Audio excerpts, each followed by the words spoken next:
Aún estaba sentado en la catedral ese sábado por la tarde, rodeado por un espeso olor de la cera en el aire inmóvil. La mujer de las estaciones había desaparecido y reinaba más oscuridad que antes a mi alrededor. Un niño apareció con la negra casaca de monaguillo, con un largo apagador dorado. Ponía el pequeño cono sobre una vela y luego sobre otra, y sobre otra. Yo estaba estupefacto. Me miró y se alejó como para no molestar a un hombre profundamente concentrado en su oración. Y entonces, cuando él avanzaba hacia el próximo candelabro, sentí como una mano sobre mi hombro. Que dos seres humanos pudieran acercarse tanto a mí sin que yo los oyese, sin que me importase, me indicó en mi interior que yo estaba en peligro. Pero no me importó. Levanté la mirada y vi que se trataba del sacerdote canoso. ¿Quiere la confesión?, me preguntó. Estaba por cerrar la iglesia. Entrecerró los ojos detrás de sus gruesos lentes. La única luz provenía ahora de los pequeños vasos rojos con velas que ardían delante de los santos, y las sombras subían por los altos muros. Usted tiene problemas, ¿verdad? ¿Le puedo ayudar en algo? Es demasiado tarde. Demasiado tarde, le susurré, y me puse de pie para irme. Se apartó de mí, al parecer sin notar aún nada de mi aspecto que lo pudiera alarmar, y me dijo bondadosamente, como para tranquilizarme: no, aún hay tiempo. ¿Quieres venir al confesionario? Por un momento lo miré. Sentí la tentación de sonreír. Entonces se me ocurrió aceptar, pero incluso cuando lo seguía por el pasillo, en las sombras del vestíbulo, sabía que no sería para nada una buena idea. Nada era más que una locura. No obstante, me arrodillé en el pequeño cubículo de madera, con mis manos cruzadas, y él se sentó dentro del confesionario y abrió la ventanilla para mostrarme el embozo mortecino de su perfil. Lo miré un momento y entonces dije, levantando la mano para hacer la señal de la cruz: bendígame, Padre, porque he pecado tan a menudo y hace tanto tiempo que no sé cómo cambiar ni cómo confesar ante Dios todo lo que he hecho. Hijo, Dios es infinito en su capacidad de misericordia, me dijo. Díselo a Él de la mejor manera que conozcas y desde el fondo de tu corazón. ¿Asesinatos, Padre? ¿Muerte tras muerte? ¿La mujer que murió hace 2 noches en Jackson? Yo la maté, y a miles de otros antes que a ella. 1 o 2 por noche. Padre, durante 70 años he caminado por las calles de Nueva Orleans como el segador maldito, y me he alimentado de vida humana para mantener mi propia existencia. No soy un mortal, Padre, soy inmortal y condenado, como los ángeles puestos en el infierno por Dios. Soy un vampiro. El cura me miró. ¿Qué es esto? ¿Una especie de deporte para usted? ¿Una broma? Aprovechándose de un anciano, salió del confesionario con un portazo. Rápidamente abrí la puerta y lo vi de pie. Joven, ¿no tiene usted temor de Dios? ¿Sabe usted el significado del sacrilegio? Me miró furioso. Entonces me acerqué, muy lentamente, y al principio pareció mirarme indignado, luego confuso. Dio un paso atrás. La iglesia estaba vacía, oscura. El sacristán se había retirado y las velas ardían, fantasmales, en los altares más distantes. Producían como una especie de corona encima de su cabeza cana y de su cara. Entonces, ¿no hay misericordia?, dije, y de repente le puse las manos sobre los hombros. Lo mantuve en un abrazo sobrenatural, del que no podía esperar apartarse, y lo acerqué aún más a mi cara. Abrió la boca horrorizado. ¿Ve usted lo que soy? ¿Por qué? Si Dios existe, permite que yo exista, le dije, y usted habla de sacrilegios. hundió sus uñas en mis manos tratando de liberarse, y el misal cayó al suelo, y su rosario repiqueteó entre los dobleces de su sotana. Fue como si luchara contra las estatuas animadas de los santos. Estiré los labios hacia atrás y le mostré mis dientes virulentos. ¿Por qué permite él que yo viva? Su cara me enfureció. Su miedo, su desprecio, su furia. Vi todo eso. Era el mismo odio que había tenido Babette, y él me susurró, pero con pánico mortal: «Déjame, demonio». Lo dejé, contemplando una fascinación siniestra cómo se alejaba, moviéndose por el pasillo central como si caminara entre la nieve, y entonces me lancé en pos de él tan rápidamente que en un instante lo abracé con mis brazos estirados y lo envolví con mi capa en la oscuridad. Hizo un último intento desesperado por desasirse, mientras me maldecía y me llamaba en su ayuda a Dios en el altar, y entonces lo agarré en los primeros escalones de la barandilla de la comunión, y allí lo di vuelta para que me viera y le hundí los dientes en el cuello. El vampiro se detuvo. Un minuto antes, el entrevistador había estado a punto de prender un cigarrillo, pero ahora se quedó sentado con las cerillas en una mano y el cigarrillo en la otra, inmóvil, como un maniquí de vitrina, mirando al vampiro. Este detenía la vista fija en el suelo. Se dio vuelta de repente, le quitó las cerillas al muchacho de la mano, encendió una y se la ofreció. El chico se inclinó, inhaló y expulsó el humo rápidamente. Destapó la botella y tomó un trago largo, con sus ojos siempre fijos en el vampiro. Nuevamente fue paciente, a la espera de que el vampiro reanudara el hilo de la narración. No recordaba la Europa de mi infancia, ni siquiera el viaje a América en realidad. Que yo hubiera nacido era una idea abstracta. No obstante, ejercía una atracción en mí tan poderosa como Francia puede tener para un hombre de las colonias. Yo hablaba francés, leía francés, recordaba haber esperado los informes sobre la Revolución y leído los reportajes de las victorias de Napoleón en los diarios franceses. Recuerdo la rabia que sentí cuando él vendió la colonia de Luisiana a los Estados Unidos. Yo no sabía cuánto del mortal francés aún vivía en mí.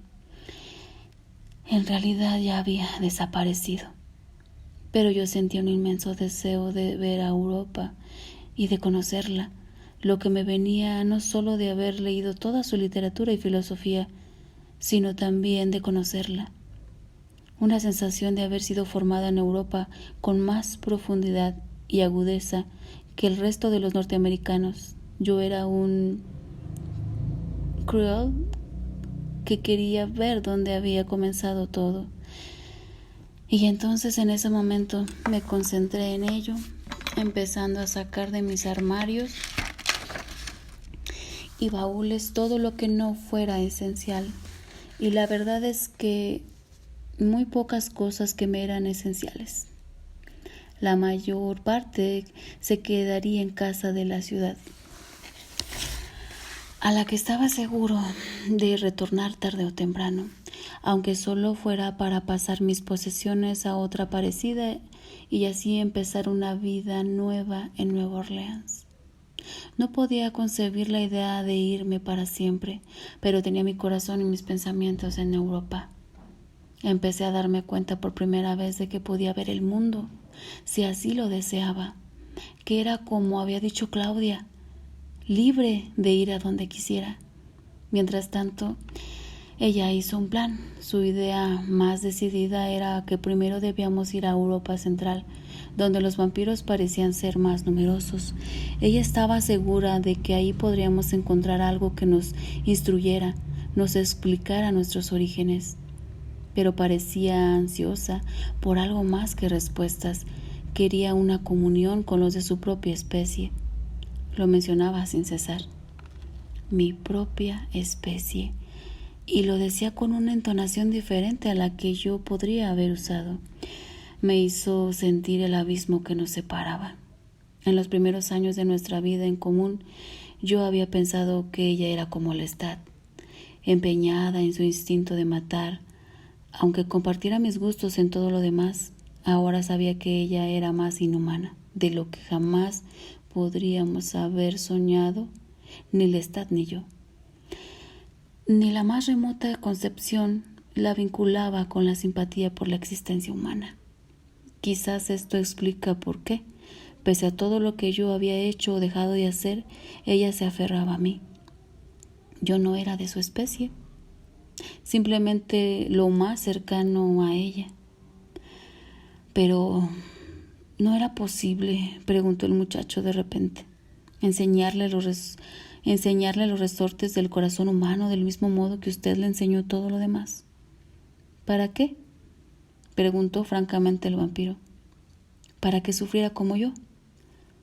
Oh, te aseguro que debería haberle enseñado algo para impedir que matara a Lestat. Lo tendría que haber hecho por mi propio bien, pero, ves, yo había perdido confianza en todo. Una vez caído en desgracia, no tenía confianza en nada. El muchacho asintió con la cabeza. No era mi intención interrumpirle. Usted estaba por llegar a algo, dijo. Únicamente que me fue posible olvidarme de lo que le había sucedido a Lestat, concentrándome en Europa, y la idea de que hubiera otros vampiros también me inspiraba. Ni por un instante había sido cínico acerca de la existencia de Dios, simplemente estaba alejado de ella. Era un sobrenatural andando por el mundo natural. Pero teníamos otro asunto importante antes de partir a Europa. Oh, por cierto, sucedió algo importante. Empezó con el músico. Vino la tarde en que yo estaba en la catedral y volvería la noche siguiente. Yo había despedido a los criados y le fui a abrir en persona. Su aspecto me sorprendió de inmediato. Estaba mucho más delgado de lo que lo recordaba y muy pálido, con un brillo húmedo en el rostro que sugería fiebre, y tenía un aspecto absolutamente miserable.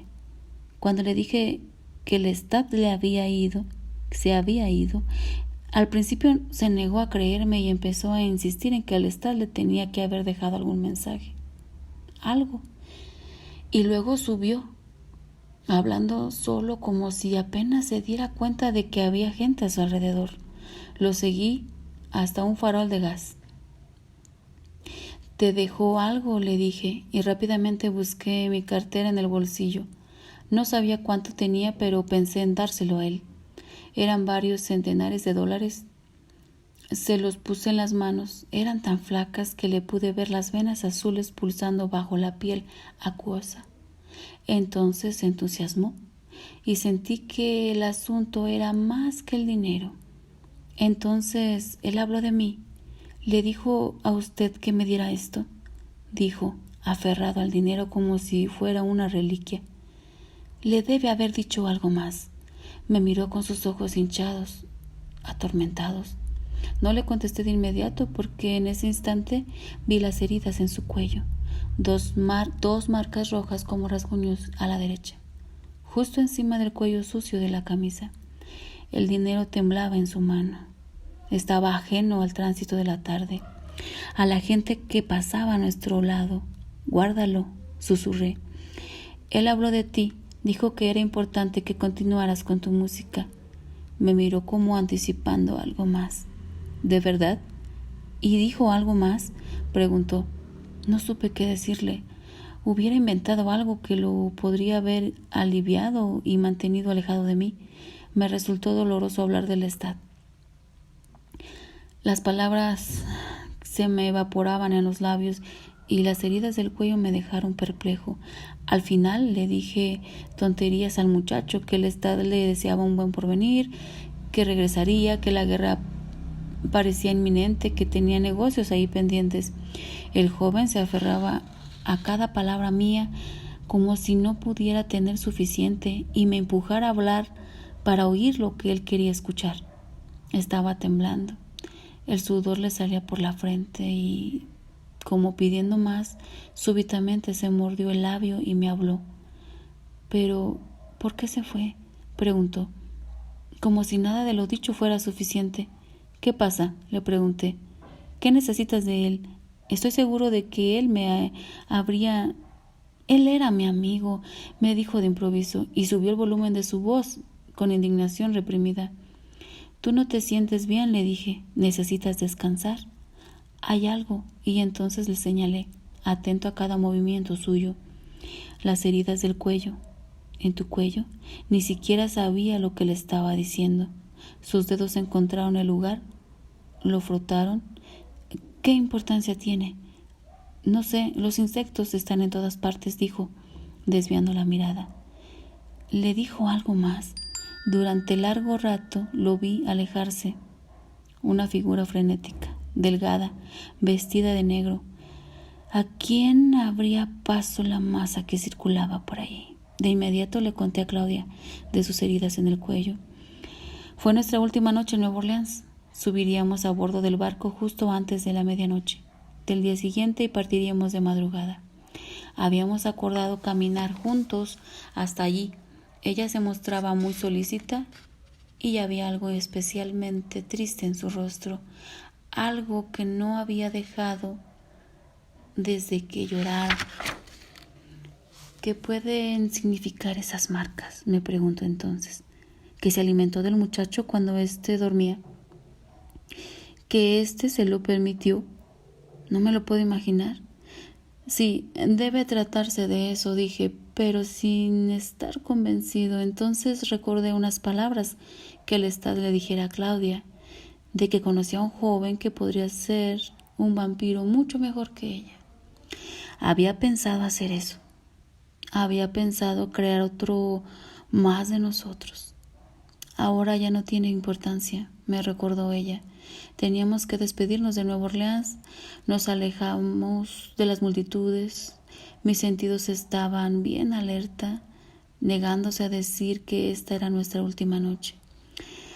La vieja ciudad francesa había sido quemada en gran parte hacía ya mucho tiempo, y la arquitectura de esos días era como la actual, española, lo que significaba que a medida que caminábamos lentamente por la calle angosta, donde un coche tenía que detenerse para dejar pasar a otro, pasábamos ante paredes blanqueadas y grandes entradas que revelaban distantes patios iluminados como paraísos parecidos al nuestro. Y cada uno parecía ofrecer una promesa, un misterio sensual. Grandes bananeros cubrían las galerías de los patios interiores y las masas de los helechos y las flores se amontonaban a la entrada. Arriba y en la oscuridad había figuras sentadas en los balcones, de espaldas a las puertas abiertas, y sus voces bajas y el rumor de sus abanicos eran apenas audibles por encima de la brisa del río. Y sobre los muros crecía la wisteria y las enredaderas, tan espesas que nos podíamos cepillar contra ellas. Cuando pasábamos y nos deteníamos ocasionalmente en este o aquel lugar para recoger una rosa luminosa o un tallo de madreselva. A través de los altos ventanales veíamos una y otra vez el juego de las luces de las lámparas contra los techos de yeso ricamente ornamentados. Y allá a menudo la iridiscencia de un candelabro de cristal. De vez en cuando una figura vestida de gala aparecía en las barandillas y veíamos el brillo de las joyas en su cuello. Su perfume agregaba un aroma lujurioso a las flores.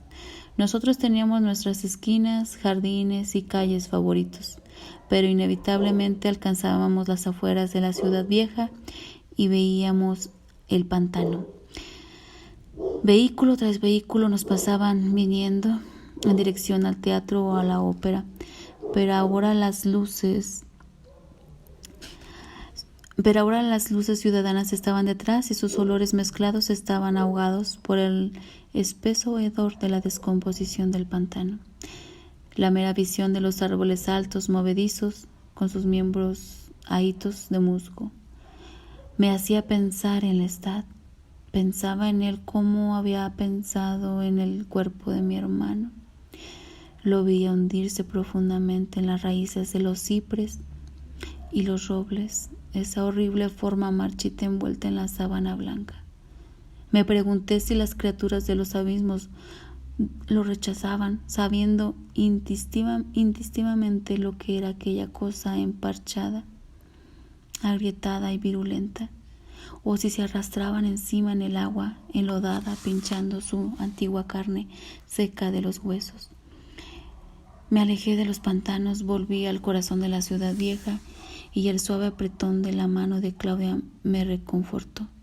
Ella había hecho un ramo de lo recogido en todos los muros de los jardines, y lo tenía contra la pechera de su vestido amarillo, con su rostro enterrado en aquel perfumado recuerdo.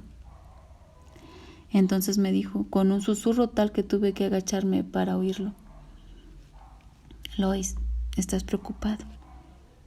Tú conoces el remedio. Deja que la carne instruya la mente. Me dejó la mano y la miré alejarse, dándose vuelta una vez para susurrarme la misma orden. Olvídalo, deja que la carne instruya a la mente. Me hizo recordar aquel libro de poemas que yo tenía en las manos cuando ella me dijo esas palabras por primera vez, y vi el verso escrito sobre la página.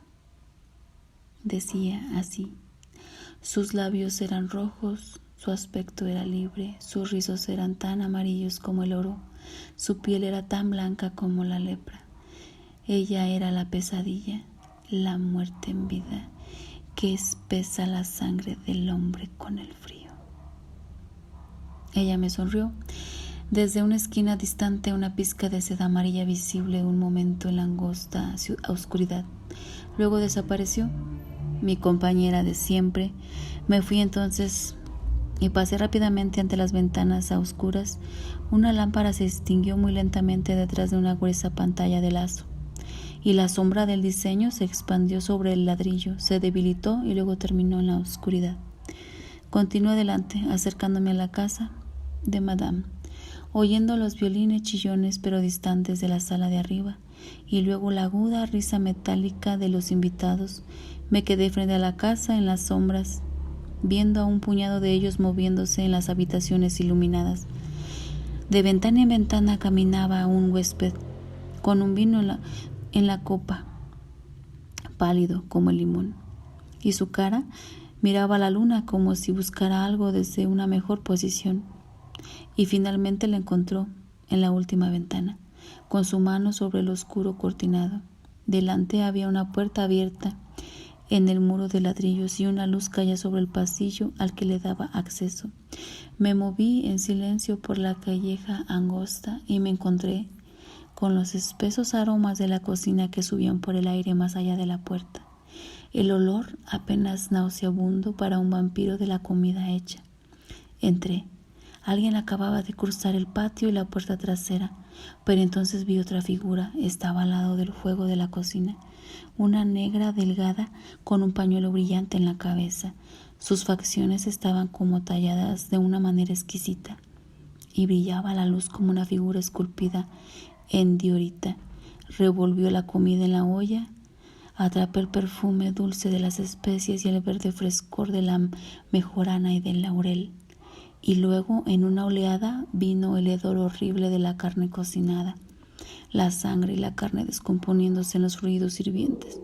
Me acerqué y la vi bajar su larga cuchara de hierro y se quedó con las manos sobre sus caderas generosas. La blancura de su delantal acentuaba su talle pequeño y fino. Los jugos de la olla hacían espuma y escupían sobre los carbones encendidos debajo. El oscuro olor de la mujer me llegó. Su perfume picante, más fuerte que el de la mezcla de la olla, me pareció casi prohibido.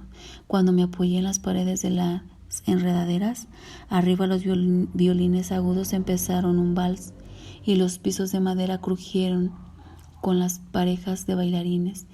El jazmín del muro me rodeó y luego se alejó como el agua que deja la playa impecable y limpia.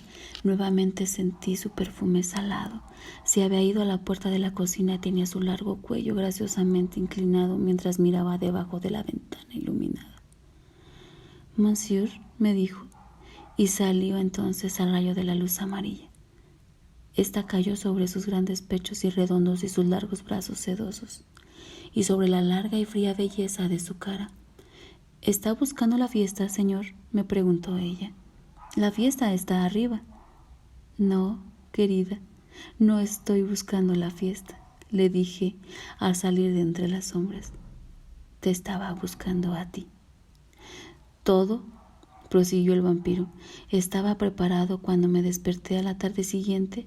El baúl de ropa estaba a camino del barco, así como la caja que contenía el ataúd. Los criados se habían ido, los muebles estaban cubiertos de lienzos blancos, la visión de los pasajes y de una colección de notas de crédito bancario y algunos otros papeles, todo metido en una gruesa cartera, hizo que el viaje saliera a la luz brillante de la realidad. Habría dejado de matar de haber sido posible y, por tanto, me ocupé de ello, a hora temprana al igual que Claudia, y cuando se acercaba el momento de irnos me encontré a solas en el piso esperándola. Había tardado demasiado para mi estado de nervios. Temía por ella, porque aunque no podía engañar a cualquiera y hacerse ayudar si se encontraba demasiado lejos de casa. Muchas veces había convencido a desconocidos de que la trajeran a la misma puerta de su padre, quienes le agradecía profundamente por haber devuelto a su hija perdida. Cuando llegó, lo hizo corriendo, y cuando dejé mi libro me imaginé que se había olvidado de la hora. Creería que era más tarde de lo que en realidad lo es. Por mi reloj de bolsillo aún teníamos una hora, pero apenas llegó a la puerta supe que estaba equivocado. «Lois, las puertas», dijo sin aliento, su pecho agitado, tenía una mano sobre el corazón. Corrió por el pasillo, conmigo detrás, y cuando me hizo una señal desesperada cerré las puertas que daban a la galería. «¿Qué pasa?», le pregunté. «¿Qué te ocurre?». Pero se acercó a las ventanas de la calle, las largas ventanas francesas que jamás se abrían a los angostos balcones sobre la calle. Levantó la pantalla de la lámpara y rápidamente apagó las velas de un soplido. La habitación quedó a oscuras y luego se iluminó poco a poco con las luces de la calle. Claudia se quedó de pie y agitada, con una mano sobre el pecho, y entonces me cogió de la mano y me llevó hasta la ventana. «Alguien me ha seguido», me susurró entonces. No podía oír manzana tras de mí. Al principio pensé que no era nada. Hice una pausa para recuperar el aliento. Su cara estaba blanca por la luz azulada que llegaba de las ventanas de enfrente. «Lois, es el músico. Pero, ¿qué importancia puede tener? Debe haberte visto con Lestat. Lois está ahí abajo. Mira por la ventana, trata de verlo». Ella parecía muy conmovida, casi temerosa, como si no pudiera soportar que la vieran por la ventana. Salí al balcón, aunque mantuve mi mano cogida a la suya mientras ella se escondía tras los cortinados y me apretaba como si temiera por mí. Eran las 11 de la noche. En ese momento estaba tranquila la ciudad. Las tiendas estaban cerradas, el público del teatro había desaparecido. Una puerta se cerró en algún sitio a mi derecha y vi que un hombre y una mujer salían rápidamente y se dirigían hacia la esquina. Sus pasos se alejaron. No podía ver a nadie, no podía sentir a nadie. Solo podía oír la respiración agitada de Claudia. Algo se movió en la casa. Di un respingo y entonces reconocí el aleteo y el movimiento de los pájaros. Nos habíamos olvidado de los pájaros, pero Claudia se había sobresaltado peor que yo y se me acercó.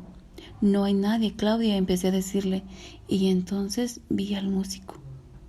Había estado tan inmóvil en la puerta de la mueblería que no me había percatado de su presencia. Y él debe haber querido que así fuera, porque entonces levantó la mirada hacia mí y su rostro brilló en la oscuridad como una luz. La frustración y el temor se habían borrado por completo de sus facciones severas. Sus grandes ojos oscuros me contemplaban desde su carne blanca. Se había convertido en un vampiro. «Lo veo», le murmuré a Claudia, con mis labios lo más cerrados posibles y mis ojos fijos en los suyos. Sentí que ella se acercaba aún más a mí. Le temblaba la mano, el corazón le latía en la palma de la mano. Dejó escapar un gemido cuando lo vio, pero En ese mismo momento algo me dejó helado cuando lo miré y no se movió, porque oía unos pasos en el pasillo abajo. Oí el ruido de los goznes de la puerta y luego nuevamente esos pasos deliberados, sonoros, familiares. Esos pasos avanzaban ahora por la escalera de caracol. Claudia dejó escapar un leve grito y de inmediato lo sofocó con una mano. El vampiro en la puerta de la tienda no se había movido y yo conocía esos pasos en la escalera, conocía esos pasos en el porche. Era Lestat, que abría la puerta y la cerraba de un portazo como si quisiera arrancarla de sus goznes. Claudia se metió en un rincón, con el cuerpo agachado como si alguien le hubiese dado un fuerte golpe. Sus ojos se movían frenéticos, yendo de mí a la figura en la calle. Los golpes en la puerta cada vez eran más fuertes y entonces oí su voz. «Lois», me llamó.